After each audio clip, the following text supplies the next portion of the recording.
Raphaël Omayoun-Borouman, bonjour. Bonjour Thibault. Vous êtes docteur en économie, professeur associé à Paris School of Business, chercheur affilié à la City Université de Londres et vous avez coécrit avec Stéphane Goutte et Thomas Porcher ce livre 20 idées reçues sur l'énergie aux éditions de Book. Première question, pourquoi ce livre? Est-ce que c'est parce que vous estimez qu'il y a des idées reçues qui polluent le débat en matière d'énergie? On imagine que oui. Oui, alors l'énergie est un secteur très complexe et mal connu du grand public, puisqu'il y a des dimensions à la fois technologiques, économiques, géopolitiques et environnementales. Et l'objectif du livre, c'est de déconstruire les idées reçues sur l'ensemble des thèmes et les enjeux de l'énergie et de proposer des recommandations concrètes pour relever les défis énergétiques et climatiques des prochaines années.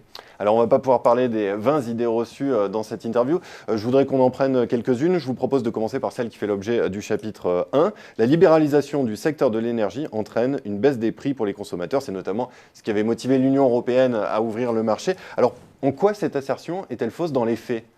L'idée d'une libéralisation, alors là je parle de la libéralisation des marchés de détail, c'est-à-dire de l'aval du secteur électrique et du secteur gazier, a un intérêt si ça entraîne une innovation et une baisse des prix. Or, lorsqu'on regarde l'ensemble des pays européens, je mets la France à part parce que le processus d'ouverture du marché est inabouti, on n'observe pas une baisse des prix de détail. C'est-à-dire que la rente de monopole, l'objectif c'est de casser des monopoles pour créer des marchés concurrentiels, la rente de monopole s'est traduite en rente d'oligopole.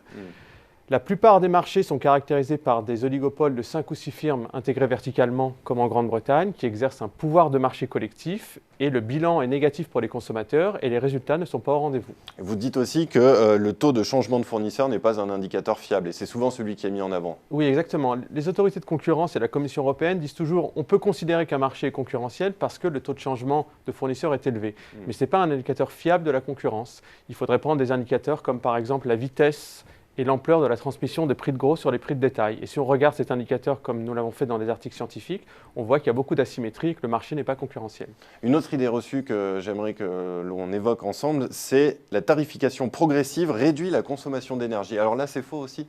Alors, la tarification progressive, c'est l'exemple emblématique de la fausse bonne idée en matière énergétique. C'est-à-dire qu'on pense qu'en fixant un niveau de référence de consommation par logement et en appliquant un bonus-malus en fonction du fait que la consommation est supérieure ou inférieure à ce niveau de référence, va entraîner une baisse de la consommation et va aider les ménages les plus défavorisés. Et en réalité, il faudrait tenir compte de l'hétérogénéité des situations de logement. Donc c'est une mesure à la fois complexe à mettre en œuvre, inefficace parce que les consommateurs tiennent plus compte de ce qu'on appelle en économie le tarif moyen plutôt que le tarif marginal, et en plus socialement injuste, puisque les logements les plus mal isolés sont souvent ceux qui consomment le plus d'énergie. Je voudrais aussi qu'on parle de nucléaire. Il en est question dans votre livre, le nucléaire, une technologie qui n'a jamais été autant en vogue que depuis la catastrophe de Fukushima. Voilà, c'est-à-dire qu'en fait, le bilan mondial, le monde en matière nucléaire est bipolaire. C'est-à-dire que le centre de gravité du nucléaire s'est déplacé vers l'Asie. Et contrairement à ce qu'on pourrait penser, il y a de nombreux pays qui se lancent sur le chemin du nucléaire. Et ce qui est intéressant de noter, c'est qu'il y a deux tendances qui s'opposent. D'un côté, le nucléaire est caractérisé par des coûts croissants, ce que les économistes appellent la malédiction des coûts croissants. Et de l'autre côté, les renouvelables sont caractérisés par des progrès technologiques sur les équipements et des effets d'apprentissage. Donc on ne peut pas vraiment dire que le nucléaire soit compétitif parce qu'il n'y a pas de consensus sur le coût complet du nucléaire et on ne peut pas parler de coût unique et universel du nucléaire. Donc le panorama mondial est contrasté et on ne peut pas, avec le fiasco notamment de l'EPR, ne pas se poser la question de la compétitivité de cette technologie. Alors on va prendre une dernière idée reçue pour terminer cette interview. Malheureusement, effectivement, on n'aura pas le temps de toutes les aborder. Je voudrais que l'on parle des prix à la pompe cette fois-ci.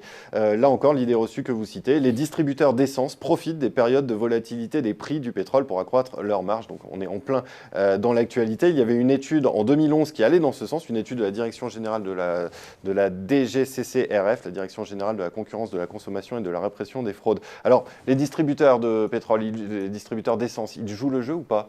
Alors ça, c'est la transmission des prix du pétrole sur les prix de l'essence, c'est un thème récurrent dans l'actualité. Et en fait, les autorités de concurrence étudient et surveillent les périodes où le prix du pétrole est soumis à une forte volatilité. Et en fait, notre étude montre que les asymétries sont plus fortes en période de faible volatilité des prix du pétrole. Et donc, la surveillance doit être exercée à ce moment-là davantage, puisque c'est là où les distributeurs réalisent les marges les plus élevées, en période de faible volatilité.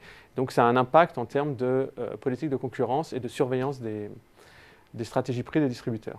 Voilà, donc encore une idée reçue sur l'énergie. Merci beaucoup Raphaël Omayoun-Borouman. Voilà, pour ceux qui veulent aller plus loin, votre livre aux éditions de Book. Merci. Merci beaucoup.